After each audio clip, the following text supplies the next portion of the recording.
see. So even though he got counter-jungled a bit early, he doesn't waste steps in the jungle. No. And by the end of the game, his farm was substantially higher than Crumbzz, and he ended up winning the matchup regardless of getting beaten up early. Looking at champion select now for this second game. Dignitas trying to hold on to this one in the best of 3 and keep themselves alive. KiWiKiD taking one of his favorites, well, he got Zach him to the top lane. They did get it. The picks and bans, as you see on your screen, being locked in. So Cloud9, instead opting to ban Lee Sin and giving them Zach, didn't like Crumbzz early, and they feel like they can deal with Zach. By the way, Cloud9 picks faster than anyone I've seen here. They are basically lining up their pick as Dignitas is thinking about locking down, and they're minimizing the time Dignitas has to react. Meteos getting what he wants here. They're not going to have to deal with, like you said, that Lee Sin in the jungle, which gave Meteos so much trouble. That's when we see them doing a lot of their work. It was Vulcan that took them out in the loss because they were able to do early game stuff. They were able to come back from what Crumbzz did there, but we saw him struggle with it, so they take it out right Yeah, away. and it just pushes them to Jarvan, which I feel like is still a very strong champion for Crumbzz, but it's not Lee Sin for Crumbzz. His Lee Sin has been amazing throughout this entire playoff. And again, they just decide to go right in for the Elise, so they still have a lot of confidence on Meteos on Elise, even with the poor early game. His Elise later on was just fantastic, so you can see why they have the confidence. The laning phase still feels comfortable with Patoy on that fiddlestick, so they are going to keep that in. Didn't see too many Crow Storms come into the game. Cloud9 didn't give that chance. The Ashe-Zyra combo dispersing them so much didn't give Patoy anywhere to really ultimate into the fight before it was over. They look like they won't break up that combo just yet unless they grab the Zyra. Or don't grab it. Yeah, speaking of the fast picks, again, they just Vladimir. Just, okay, that's most likely to match up against Zach. It's a matchup we actually haven't seen that much of, but we do know a lot of the so-called counter picks or the things that people have been doing against Zach are things that can sustain through Zach's slow-ish damage, because even though Zach can do a lot of damage, it's over a long period of time. Okay. Champions like Nasus can generally heal up through it with all of his lifesteal, and Vladimir could absolutely just negate anything that KiWiKiD tries to do in lane of Zach. So I do like the Vladimir pick. I probably think it's going for balls, but Cloud9 has been known to swap around lanes. What would be the ramp up with Zach? You look at Vladimir, it's that 7 to 9 when he keeps getting Q to 5. Where's Zach sit? Oh, right now, Zach, he has a very standard curve. All of his spells have mediocre to good scaling, and they just go averagely throughout the game, right? So he doesn't necessarily have those weak and strong moments. Late game is probably his point because of the percent health healing that he has, but other than that, he's pretty standard. We'll have to see what they do with this lane. Looks like Scarra may be running the exhaust Karthus. A lot of times when we saw Scarra run Karthus or Diana, they would put him in the long lane, but they're on blue side this time, so they may just give it to him. Yeah, that's a pretty bold pick there against High Zed. That's what a lot of people just end up doing, as you say, because they need to exhaust that death mark. But Zyra Ashe once again for Cloud9. They're undefeated on that. I think Dignitas is trying to counteract all of Cloud9's team fight and team fight control. But again, Cloud9 has utility in the bottom lane and then just heaps of damage from their solo lane. So even though they have different champions in the top and the mid lane, this game, Cloud9 has a very similar style for the comp they want to execute. So who do we focus this time? You know, Odie said that everybody focuses on to KiWiKiD, and it's something the team has to adapt about. The team has to think of that next step before each other do, if you will, to be there one step ahead. So how are they going to be able to do this? Will they still focus on to KiWiKiD to shut that down and cause Dignitas that trouble to pick him up? Yeah, I feel like the teams that have beaten Dignitas most this summer are the teams that kill KiWiKiD, because he and the rest of Dignitas don't react well to him getting picked on. He'll die the 5 times, but then he'll die 5 more, and that's really what ends up costing them the games. I would expect it to be a pretty smart thing, because balls can just walk all around where Zach is going, and then the rest of Cloud9 will be able to move as they may. And as we move around the map a little bit, or the champion select list, we see that Vayne coming out for Imaqtpie, not something he usually goes to as a default. I don't think Ezreal was. I think Ezreal was actually banned out.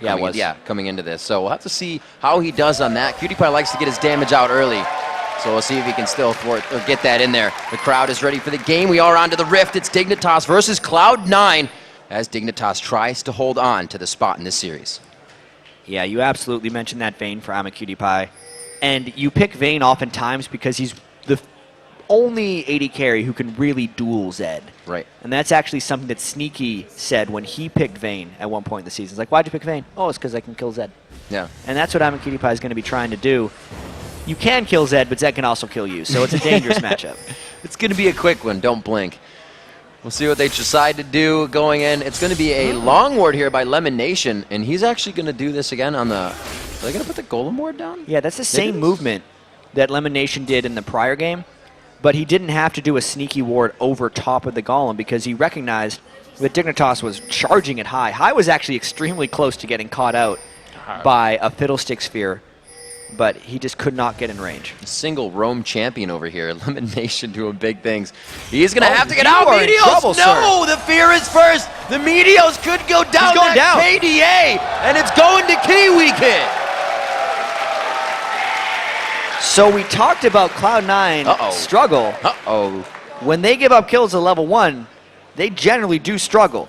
Meteos didn't even burn a summoner spell, but he gave up a lot there. Kill to KiWiKiD as well. Assist to his jungling adversary, Crumbzz.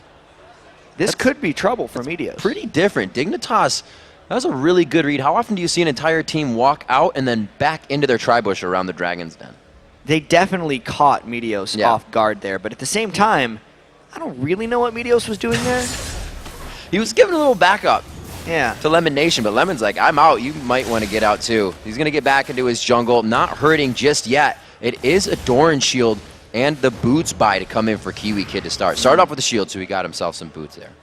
Yeah, and he's able to pick up a ward. So those 400 First Blood gold coins are very beneficial for him. And I still think that he was not going to be able to bully early, even just because he's Zac and he doesn't necessarily do too much early in the lane. It'll be later that we're going to see the impact of that kill. Red Elixir on to high and mid. We know exactly what that is for, but lately we've seen that coming into the first engagement. It doesn't come at level 2 all the time now. We could see it at level 5, at level 6 with the ultimate. Heck, we've seen Zeds hold Red Elixirs until level 9, or even just get to a point where they say, yeah, I'll sell it back to the shop for an extremely discounted rate, because it's the threat alone of having the Red Elixir that actually gives you the advantage in the lane here. If they get ganked or if they start fighting. A really good bounce to go on to LemonNation, but they have already delivered enough damage back to Patoy that they cannot act on the silence just yet. And we're going to see LemonNation and Sneaky, well, not pushing as hard. Their plants are really pushing for him, but they are stalling the lane. Yeah, the ward advantage is also going to be on Dignitas for the most part because they all got a little bit of extra gold from that First Blood.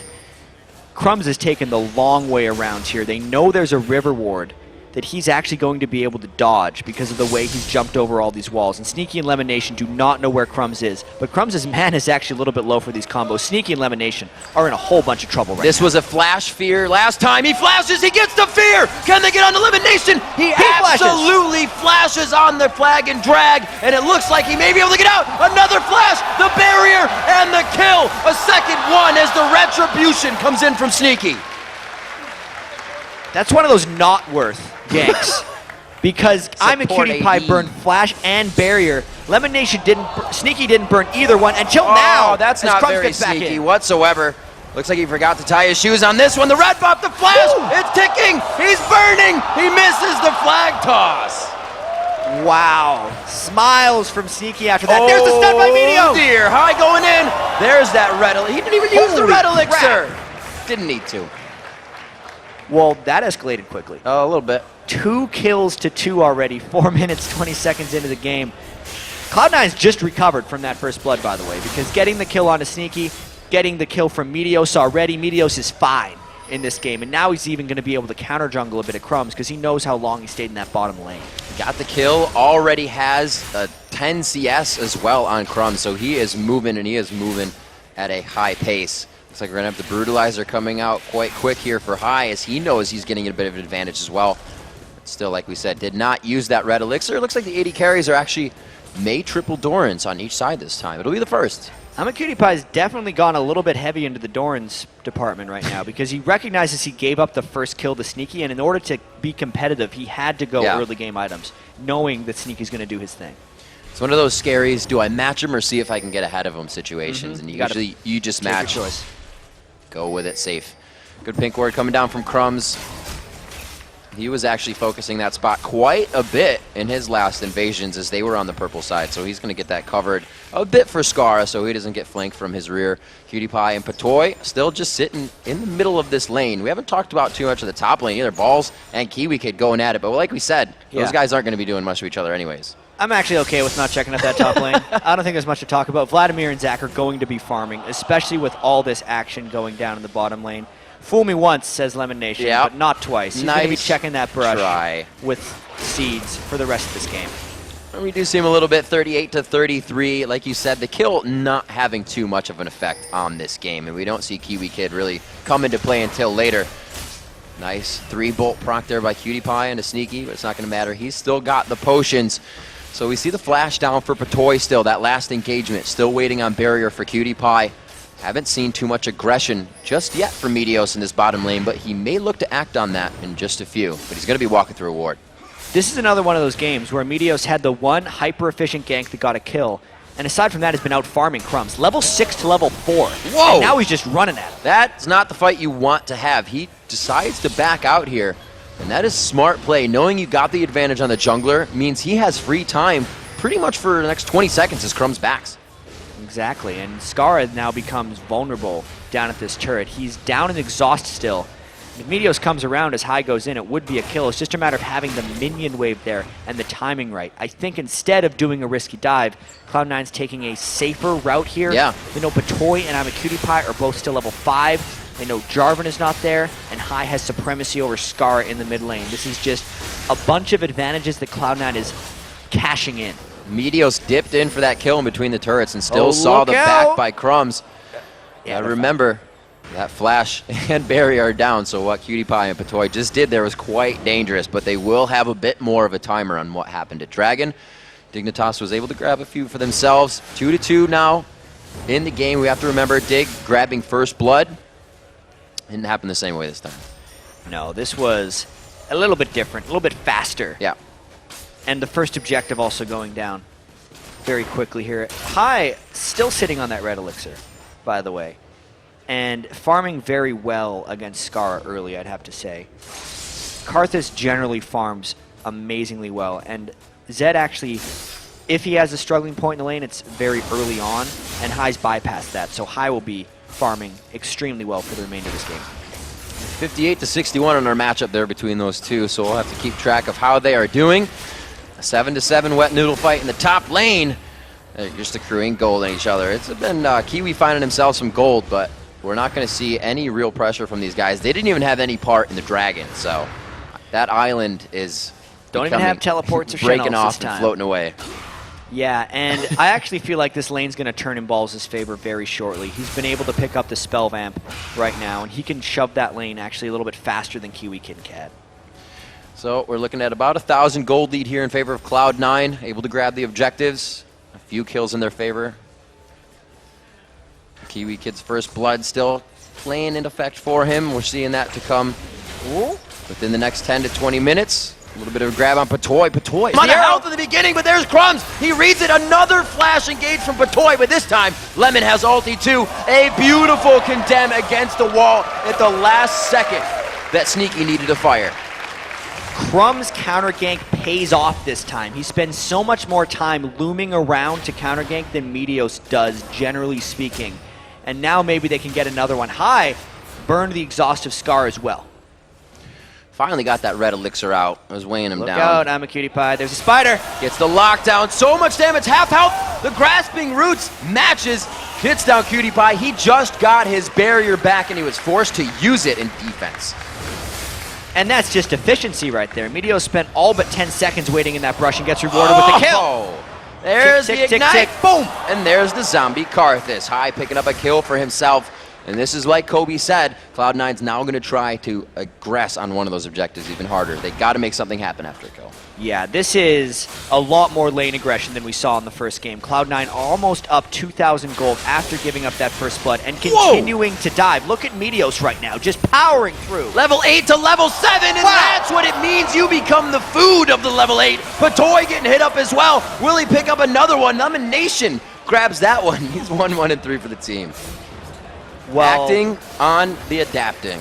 This is real close to getting out of hand right now, Riv. They're going to be taking their second turret, and Balls is also pressuring the third. You know how last game they kind of had 2/3 of their machine going right now? They have all of their picks right now, and everyone can work in synergy with each other. 4,500 gold coming in right now at 10.5 minutes into the game.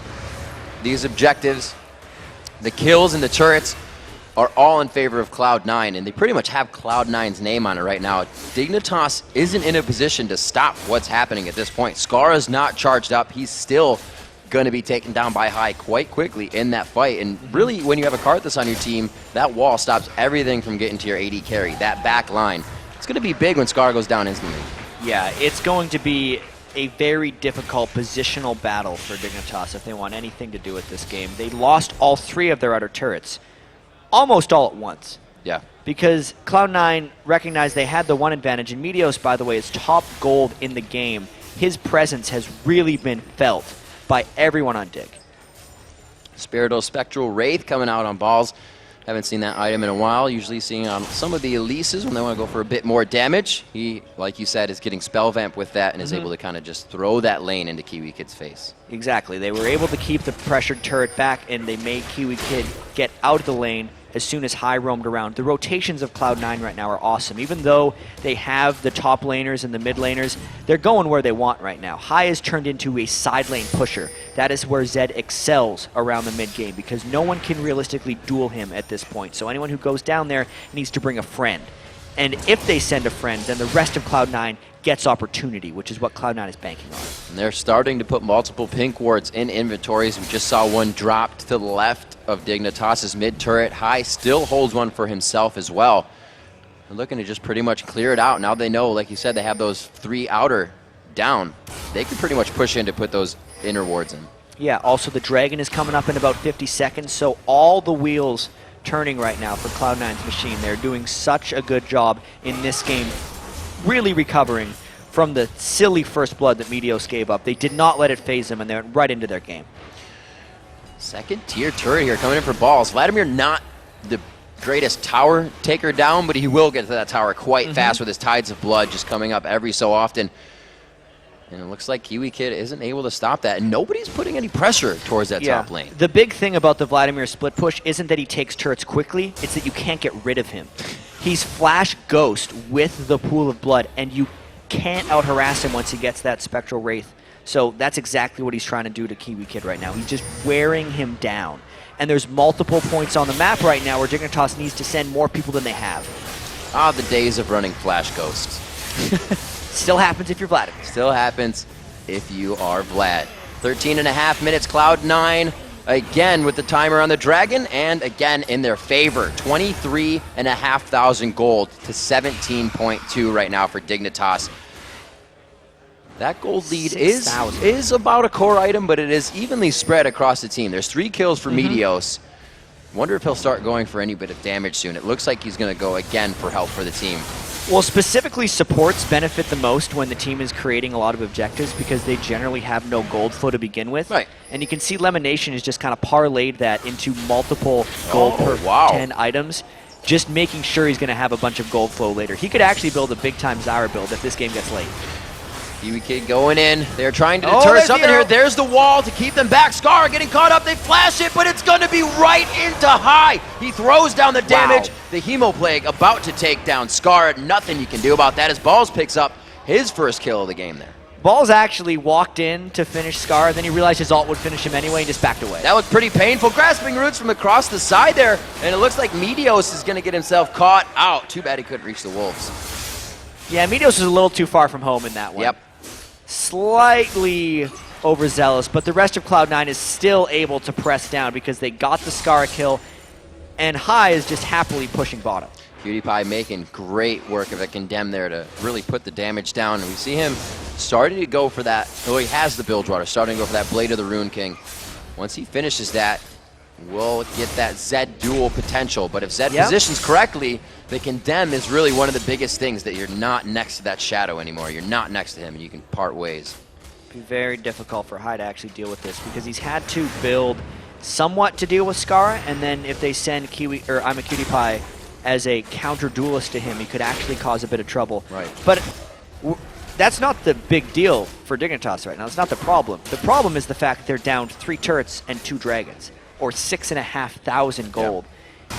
Maybe they can deal with high by sending about Imaqtpie, but they can't deal with balls. They can't deal with Meteos, and they certainly can't deal with the utility that Sneaky and LemonNation bring to team fights with Ash Zyra. There's almost an amount of gold that once you surpass that, you can't guard your inner turrets. You have to get back to the base. The walls of your base kind of add 1,000 gold to your composition because you're pinched in, you can hit your skill shots, and you can defend your base a lot harder in that turtle. But right now, out in the open, it's almost like they're down even more gold with the ability, the dive potential, the Ash Arrow, just what Cloud9 can do, and then continue to take objectives. It's a very practiced strategy for them, and we're kind of so. seeing it again. Undefeated Ash Zyra. Yeah, it was almost a little strange because they ran it so much during the regular season, during their win streak, that it almost seemed, oh, when they get to the playoffs, surely teams are going to take the Ash Zyra away, and Cloud9's not going to know what to do. But there were so many other threats of things that you want to ban from Cloud9, and Dignitas decided it was the best choice to let it get through. But we're really seeing how well Cloud9 executes this, because when they get to bring Ash Zyra, they get to bring so much damn damage in the mid lane and the top lane together that it becomes this overwhelming force in these team fights with the way Cloud9 executes. And even the way they've gone about these 2 games. How many times has Balls played Vladimir? How many times do we talk about high played Fizz? Not. Yeah. And they've brought out 2 of those champions in high priority games. Yeah, they have no fear in Champ Select right now. Oh, big engage from KiWiKiD there, but he didn't get the bounce up, and they're going to choose to go on this one. It means the blobs may be there. They don't finish the kill onto Kiwi, so he's going to come back strong if this fight could go into a long engagement. Scarra getting back. The long engagement will happen, so KiWiKiD will be able to get back. The Hemo Plague is down, which is big for the area of effect and the arrow. There was a lot burned by Cloud9 in that fight, and Dignitas survived with every person still up. KiWiKiD didn't even burn his passive, so a little bit of a failed Ash Arrow engagement there by Cloud9. They are still looking to press on, though, because High is right behind Scar. Oh, look out. Like I said, they cannot be out in the open around these turrets. It is not safe. The base is pretty much, with the gold lead they have, the only safe place, and Cloud9 is letting them know that right now.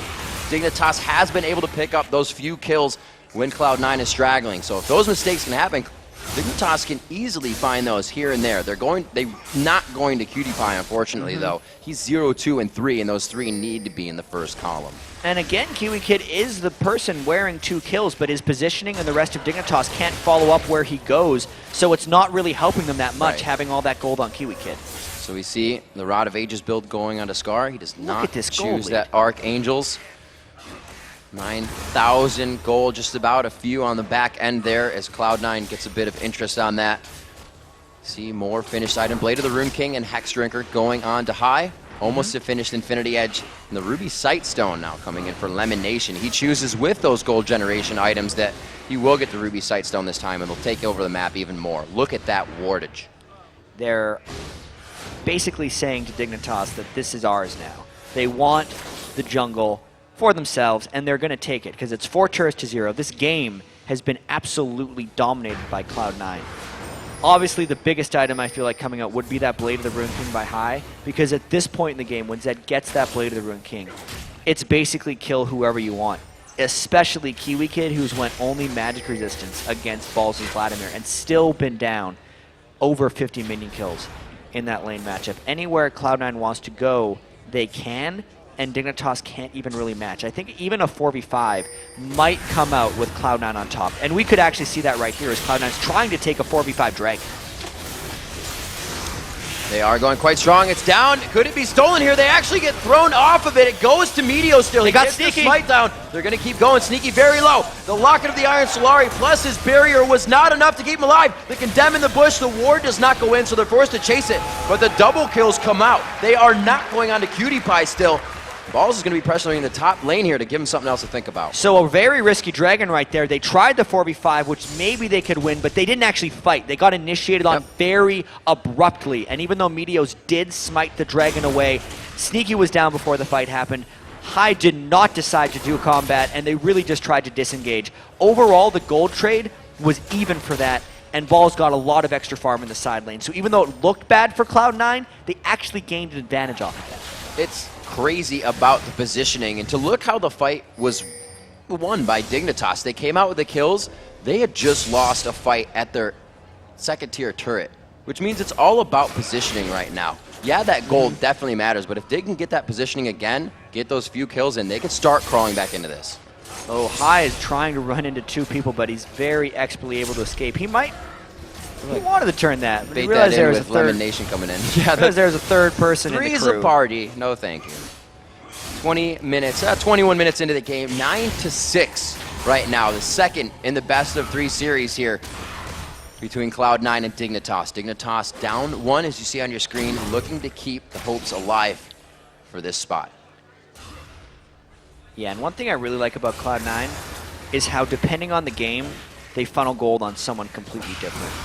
In the first game, it was Sneaky, who just out of the blue had the most gold, and then, you know, Ash doesn't do that, and he just goes and kills Imaqtpie in the next second. This game, it's balls. He already has that death cap, because with that late pick, they recognized that there was nothing on Dignitas that could actually deal with him, and it's just working out so well at this point. He's already got 8,800 gold, 21 minutes in. Really a very powerful Vladimir that is just going to overwhelm Dignitas with damage, I feel like, when the next fight, or the rest of the fights in this game, break out. Scarra and crew pretty much staying on their own side of the jungle right now, but not even that is safe. You can see the brush check by Scarra with the lay waste, knowing that Zyre was just there. The Oracle is on both of the supports, so they're trying to gain back that coverage in their jungle right now. But at only 22 minutes into the game, they're down 11,000 gold. Yeah, it's a bit much. LemonNation has actually gotten 600 gold just from his gold per 10 items, and now Cloud9 is just thinking about going for a Baron. They can't rush it down too quickly, but they know they have the ward control on Dignitas's blue jungle, so they know if there's an approach and a threat for a steal. And it's not happening. They get it. Looks like they could be going to fast. The ward pretty much knew they were doing it. KiWiKiD's going to back out of this one. They steal that money away as well, and it looks like Cloud9, after taking something, they take more.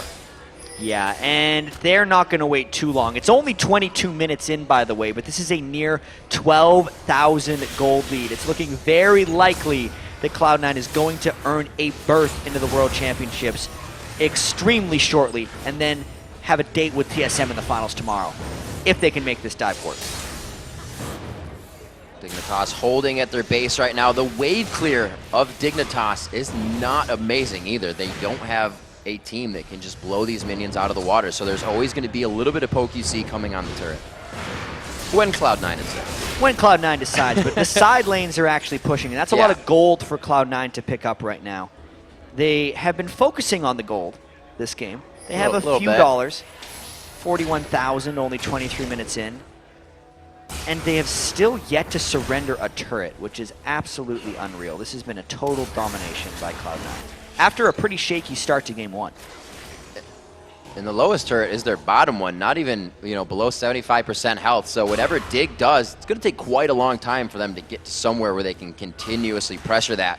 The first thing they get is an outer turret, which means they're pinched in between whatever ones they try to fight with. So it's a very scary jungle of Cloud9 to be in. And right now, they're trying to take back their own jungle, as we were saying. Go back to the beginning, KiWiKiD got that kill. They got more kills in the bottom, but every time that Dignitas executed, Cloud9 shows that they're confident about the laning phase. And we saw High getting kills as well. We saw somebody else dying on Dignitas when Dig was executing something. Yeah, we just have to think about how Cloud9's composition has been working. Everyone can push waves extremely quickly, including the bottom lane of Ashe Zyra, and that's what they've done. That's one of the big reasons that all their turrets have taken little to no damage. It's been a total control over the map that has given Cloud9 this huge thing, and it's no surprise, right? It's a 25-3 team in the regular season. They 4-0'd Dignitas, working on a 6-0 right now. Meteos has only died once prior to this game against these guys, and now they're just going to try to kill KiWiKiD. You're too big to dodge that blob, man. KiWiKiD gets stuck up by the cocoon, but it looks like the Let's Bounce may have him in a pretty safe position. Maybe the reinitiation coming in here. We see Crumbzz from the side trying to help the team out. Balls, oh, the arrow just misses for Sneaky. Scarra means he can get in there and do damage, but the Hemo Plague is down, and so is he. KiWiKiD on the backside. There's so much disengage from this Cloud9 team, and there is no engage to come from Dig. Not a bad fight for Dignitas to think about, but they are just too far behind. It's now 15,000 gold. Balls' Hemo Plague just exploded the majority of Dignitas there, and they're just pushing multiple inhibitors at once. Every player on Cloud9 right now has a level advantage. 17 to 15 in the top. The jungle is 14 to 11 right now. We've seen Meteos target Crumbzz over and over again, and it's been the bane. Crumbzz has not been able to get to lane. He has not been able to make the plays like Lee Sin can in the hands of Crumbzz. And the death timers are pretty short because we're only 25 minutes in. Yeah. But Cloud9 walks away with both inhibitors going down. Double in kills, even more advantages. This is looking great for them.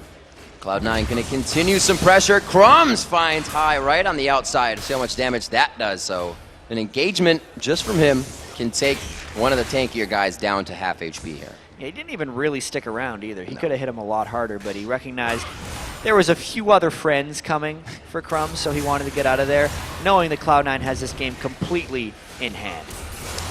188, 4-2-4. They almost met. Oh, Ball's getting hit up here. He tries to get that blue buff away. He actually dodged that condemn out, but it's on cooldown right now for Vayne, so he's going to be able to walk out of this one. Wow. That's just rude at that point. He didn't need a blue buff. He's Vladimir. He just wanted it. But as I was saying before that engagement, well, as Sneaky picked up 20 CS somehow when they were 10.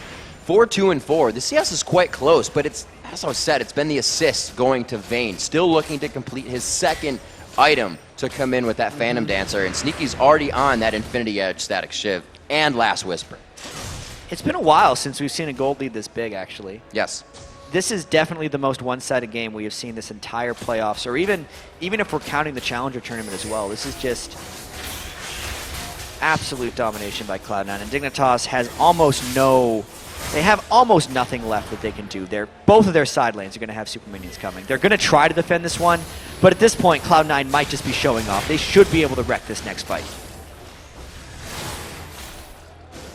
We see Cloud9 over and over again as history repeats itself. They are always sure about aggression in their lead. They know when to push. They don't let up. High is in the bottom lane already, so Dignitas has multiple things to think about, especially an arrow from Sneaky. Crumbzz tries to go in with KiWiKiD. It's going to be on to Sneaky. A nice Cataclysm to the backside. Will they be able to drop Cloud9 in the base, though? Like I said, Dig has that chance in the base to get this, but it's already 3 down. It's going to be KiWiKiD following next as he's going into the blob form. He goes down. The turrets may be able to save him, though. Meteos on the outside with High. They are still aggressing, and they're almost lost the Nexus turret. They got him as well, so that's 4 for 0. The Super Minis have arrived. Nobody on Cloud9 died. They're going for it, Riv. The best of 1, the best of 3. Cloud9 knows how to play it in front of a stage, on the stage, in front of a crowd. They're able to take it, and they've done what they've done all season long, the victory. Yeah, it's safe to say Cloud9 knows how to play League of Legends pretty well right now, Riv, no matter what stage they're on. They have now safely qualified for the World Championships, and it's all about the bye now. They move on to the North American Regional Finals to face, honestly, some of their pretty good friends in TSM. You can see them talking. They realize that was a different type of game. You have to. Hats off type of game, where you just give credit to the other team. Really, Dig didn't have a chance to make mistakes. They were taken out of lane as soon as they got into it out of their base. They were always hiding in the brush. At one time, I think we saw 9 wards in the jungle of Dig when we looked down at the security system that LemonNation had installed. But these guys were on top of everything. And you kind of want to say it was right from the very start, but it wasn't even, because Meteos gave up first blood. Right. That was how good Cloud9 was overall in this game, that they could just come back after that. You could just hear the appreciation by the crowd as well. Especially in the first game. Dig had a great stranglehold on that early portion of the game. Coming up, as we said, 4 kills, the turret's in their favor, but it's always the objective. The Ashe-Zyra combo is so huge at the dragon fights for these guys time and time again. I'm really excited for the finals here. Only because it's been so long since a team has I guess, dethrone TSM, and it's been feeling like Cloud9 could even be that team. And I'd almost written off TSM before today, but their performance against Vulcan earlier said maybe TSM's back on the map. And then today, right now, against Dignitas, Cloud9 did seem a little vulnerable at the start against Dignitas. But then after they'd given up those kills in the early turrets, they just wrecked for the rest of it. They looked amazing. And they're going to be vying for that buy in the Worlds. And what other teams think now? They came out and did it with Fizz, and then Vladimir, which weren't main champions in their pool at all for high until coming into these weeks. So there's a lot to think about. These games are going to have to be watched by Team Solo Mid over tonight. Yeah, and Cloud9, what is safe to say is while they did do the Zyra Ashe, they can mix it up. Absolutely. And they're probably going to have to against TSM. They're still undefeated on it now. Both of them have a 13-0 record on Ashe and Zyra, and that was even made throughout the season when they switched it up. But we'll let Kobe and Freak break this down for you on Cloud9's dominating performance. Guys, take it away. Thanks very much, Riv. Dominating performance, I think, is a good way of describing that second game. Now, to be fair, like last game, Dignitas, they got off to an early lead. Okay, first blood on Meteos. Early lead taken. But after that, Meteos just crushed it. Chad said he got to the highest gold in the game for them. Coming from the jungle, that's extremely impressive. And you saw those ganks come in. It was so interesting, too, because you think, okay, there's going to be a head start here. Unfortunately for Dignitas, the first blood going on Zach, as Jat mentioned, Zach Vlad's going to be a farm lane anyway, and KiWiKiD didn't get to capitalize on that first blood gold. And the rest of it kind of diffused out, so not a huge lead elsewhere. But you're right, Meteos never got slowed down. He made those ganks happen. And I know the clips we have here are just mostly of Meteos ganks. Yeah, that kind of just lit a fire inside of Meteos, and he wanted to make up for that early mistake. And then he did make up for it. So let's pull up the first Elise gank down bottom. Now this is an answer. Crumbzz already made his visit down bottom with a counter gank here. And Crumbzz already got a kill, but Meteos decides that he's not going to let anything go unanswered. He sneaks into this bush and waits for KiWiKiD to walk into his spider's web. Let's roll this clip through full speed. You can just see the burst that he has, even coming from the jungle. He's level 7. That repel dodged or didn't even give KiWiKiD the chance to condemn him into that wall, which is the only escape that he had for him. Timing that repel like that, there's no out. That's incredibly impressive. It got to chase the escape away. The condemn bolt was in the air as he was dead, so it's not like that one matters too much. It's like, oh, you stunned me. Oh, no. Oh, no, the counterattack. So that was a good answer there for Meteos, coming back to get a kill for himself. But I think Riv said it best. Cloud9, they take something, and then they take more. The next clip is another gank from Meteos. Let's pull this one up. This is a gank that they then turn into a turret. And this one is how they really get the early global gold lead. So let's run this one through, and we can see Meteos is going to take advantage of Crumbzz here. LemonNation again with the assist. Slows him up, and the flash in to repel, finish him off. They also now have Patoy cornered, so it's going to be a double kill plus the turret afterward. It's exactly what he said, He's going to get the objective right after the kills. And that's been the Cloud9 game plan. It's been objective-based gameplay. They kill turrets more frequently than other teams. They kill dragons more often than other teams. I mean, sure, okay, when you win a game, you get more turrets, but even counting the fact that they win most of their games, they still do a better job of taking turrets and dragons than teams do otherwise, and that's it right there. Whether it's because they take something after they take something else, or because it's where their hopes lie in the very beginning. That is the game plan through and through for Cloud9. And ironically, despite all that, Meteos, we talk about him some more, he is still a farm-based jungler. He's kind of the only one left in NA. Maybe people are kind of coming back to that play style, but he's always huge. I think efficiency-based jungler was a really good way to put it. Chad said he doesn't waste time at all. Always killing something. So yeah, I definitely agree. I actually liked seeing the Jarvan ganks come over the wall, and then LemonNation puts up a little plant, and he's like, I know you've been trying this little gank thing. Go waste some time and turn around. So great play, of course, by Cloud9. And a well-deserved trip to the finals. But guys,